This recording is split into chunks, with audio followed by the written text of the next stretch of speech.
মাঠে গিয়ে ধুলো কাদা মেখে ঘেমে নিয়ে রোজ বিকেলে খেলা শেষে বাড়ি ফেরা, এ দৃশ্য আজকাল যেন হারিয়ে যাচ্ছে। পাড়ায় পাড়ায় খেলার জায়গার অভাব, পড়ার চাপ, যেমন তেমন ছেলেপিলেদের সাথে মিশে খারাপ হবার ভয়, কত না অভিযোগ অভিভাবকদের। তার পরিবর্তে আমাদের অভিভাবকরা বিনোদনের নামে যা তুলে দিচ্ছেন ছেলে মেয়েদের হাতে, তার ক্ষতির পরিমাণটা তাদের ধারণারও বাইরে।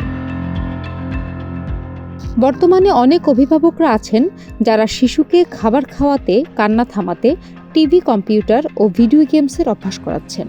অন্যদিকে শহরের ইটপাথর আর কংক্রিটের আড়ালে আটকা পড়ছে শিশুদের বর্ণিল শৈশব। গ্রামের শিশুরা খেলাধুলার কিছুটা সুযোগ পেলেও শহরের শিশুদের সে সুযোগ কম। বড়দের মতো শিশুদের মধ্যেও ভর করছে শহুরে যান্ত্রিকতা।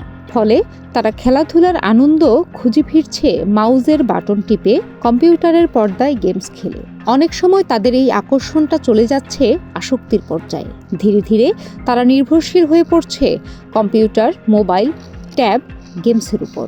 এজন্য প্রথমেই বলা যায়, ভিডিও গেমস আমাদের শিশু কিশোরদের প্রকৃত শৈশব কৈশোর কেড়ে নিচ্ছে। বাংলাদেশে প্রতিদিন এই গেম খেলছে আনুমানিক প্রায় 1,40,00,000 মানুষ। দেশের শিশু কিশোর তরুণদের উপর ঢাকার ইস্ট ওয়েস্ট ইউনিভার্সিটির কম্পিউটার সায়েন্স বিভাগ পরিচালিত জরিপের ফলাফল বিশ্লেষণে বলা হয়েছে, 2,60,00,000 ছাত্র ও তরুণ নিয়মিত বিভিন্ন অনলাইন গেম খেলে থাকে। কম্পিউটার এবং ভিডিও গেমস ক্রমান্বয়ে হয়ে উঠেছে বিশ্বের অন্যতম লাভজনক ও দ্রুত বর্ধনশীল শিল্প ইন্ডাস্ট্রি। বিশ্বজুড়ে আজ মহামারীর মতো ছড়িয়ে পড়েছে ভিডিও গেম এবং গেমাররা। সাম্প্রতিক এক সমীক্ষা অনুযায়ী সারা পৃথিবীতে প্রায় 220 কোটি মানুষ নিয়মিত বা অনিয়মিতভাবে ভিডিও গেম খেলে থাকে, যাদের অধিকাংশই হচ্ছে অল্প বয়সী শিশু কিশোর ও তরুণ তরুণী। এদের বদৌলতে গ্লোবাল ভিডিও গেম বাজারের আর্থিক মূল্য দাঁড়িয়েছে $108.90 মিলিয়ন। এর মধ্যে মোবাইল গেমিংই হচ্ছে সবচেয়ে বেশি পয়সা আয় করা সেক্টর। স্মার্টফোন ও ট্যাবলেটে গেমিং প্রতি বছর 19% হারে বৃদ্ধি পাচ্ছে। মোবাইল ফোন ও ইন্টারনেট ভিত্তিক বিনোদনের ভয়াবহ পরিণতির চিত্র পাওয়া গেছে মানুষের জন্য ফাউন্ডেশনের একটি জরিপে।